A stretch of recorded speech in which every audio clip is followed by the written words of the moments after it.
guys, welcome back again. This jollof rice was made with just few ingredients and it was so delicious. I used the rice, of course, 3 cups of rice. Rice is the major ingredient, and I used onion. Onion is the highlight of this dish because it was needed in every step. I used this fresh blended tomato. This is the fresh tomato, and also the Scotch bonnet pepper. And I needed this Rica tin tomato. This Rica tin tomato was really necessary. I seasoned and cooked the turkey wings till it was tender and soft. I seasoned and cooked it using these ingredients listed: curry, thyme, onion, and actually used the knor cube and salt. I just cooked it using this ginger mix of garlic and ginger, which is not compulsory, but you can actually use garlic and ginger if you like it.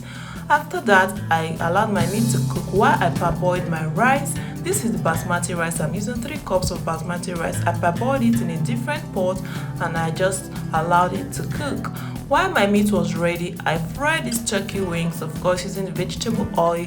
I just added a little quantity of vegetable oil to the frying pan, and really I love frying my turkey wings or chicken or beef, anything at all, with onion, because onion add extra flavor to the meat when you're frying it with it. So I added onion, of course, to the pan. The oil was already hot, so I added my turkey wings, and I just wanted to fry this turkey wing till it's golden brown, because I just want it to be really fried, and when it's golden brown and dry, that is my thing. I love it so much.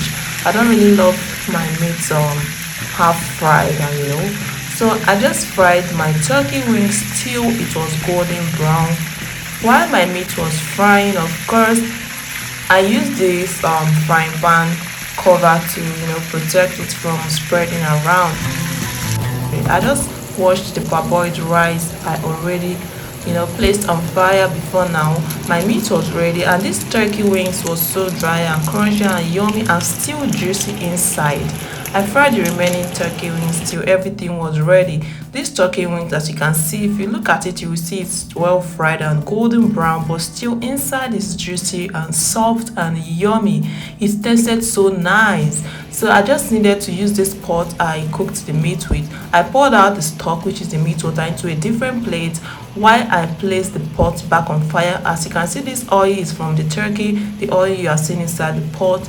Well, I added this oil I used in frying the meat inside this pot because I wanted to use that same oil. You can use a different oil actually. I wanted to use the same oil because it had all the flavor already from the turkey. So I just added the same oil I used in frying the turkey wings into the pot, and I fried this tomato paste for my jollof rice using this same oil. So all I needed to do was add the onion, because this oil was already hot because I used it in frying the meat, of course.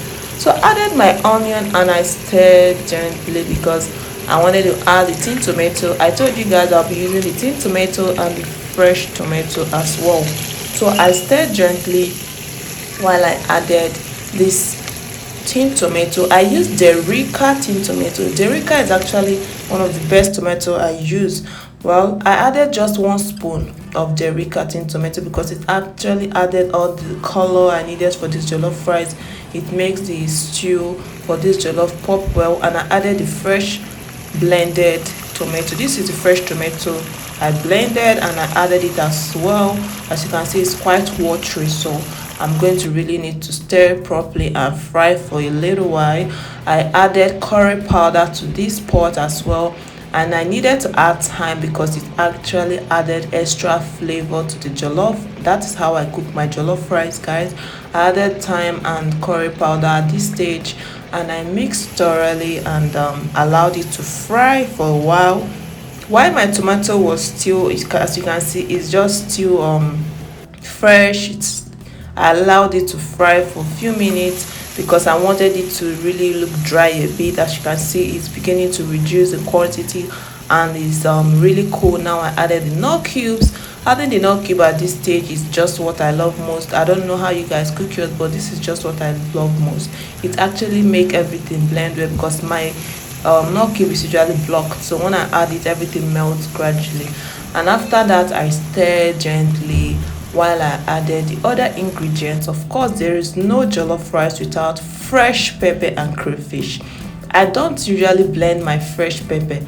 I usually cut my fresh pepper with knife I just want the pepper to be popping in the jollof rice, so I added salt at this stage. Salt is very necessary, but do not add too much, just a little bit. I added just few drops of salt because I already added salt in my stock, that is the turkey wings I cooked earlier. I added salt and I didn't want more salt, so I added just a little bit to the pot. At this stage, as you can see, the tomato has dried up a little bit and you are seeing it's no more fresh like before. Now it's really fried, so this is the time I need to add the stock, which is the juice from the cooked turkey. I added it to the pot and I mixed thoroughly. This turkey stock is really yummy because I added a lot of ingredients while seasoning the turkey. So this is actually the reason I didn't add much ingredients in this tomato while I was frying it.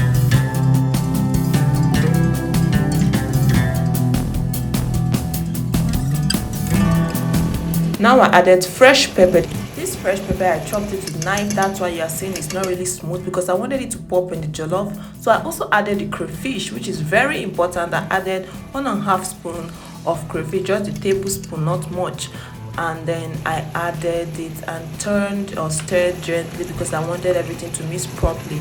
So at this stage you can see that everything is really blending well and the stew is really coming up well. I added water because it was so thick, as you can see. I needed to add water to it and I covered and allowed it to boil and cook, and after a few minutes, as you can see, it's really ready and it's time for me to add rice. The parboiled rice I washed already, I just added it at this stage, and it was really necessary to be careful in this stage because it's going to splash around if you are not careful. So I added it carefully and I stir or mixed.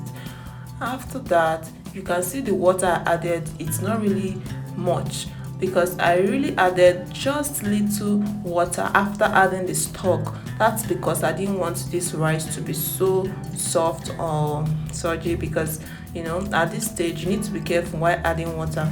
So I usually add the stock first, then add a little water, and after that I covered it and allowed it to cook on low heat because it was really necessary to cook on low heat so it won't burn. And after that, it was ready. At this stage you can see the water already dried up and the rice did not burn because it was cooking on low heat. So I added the onion and the fresh tomato and this fresh peas. This is the green peas, the veggies I prepped earlier. I needed to add it at this stage, so I added it, and don't forget it's still on low heat. So I mixed thoroughly. I just mixed it gently because I wanted everything to cook well, and the heat is very low, so I just mixed it. After mixing everything thoroughly and made sure it was still on low heat, I turned off the heat at this stage because it has been on heat for 2 minutes. So I turned it off and allowed the hot pot of jollof to complete the cooking of the veggies, which is already ready. So I added the turkey wings at this stage on top of the pot. I added it on top of this jollof rice just to blend properly with everything. I tasted the jollof, it was so spicy and yummy. The Scotch bonnet, the crayfish, the other spices, it was really in the pot and it was tasting really well. The aroma was already choking all over. It was so nice and so delicious. This jollof is ready and you can serve it with chilled drink, plantains, and also salad. Thanks so much for watching, guys. You can follow us on Instagram at MJ Fun Zone for more recipes.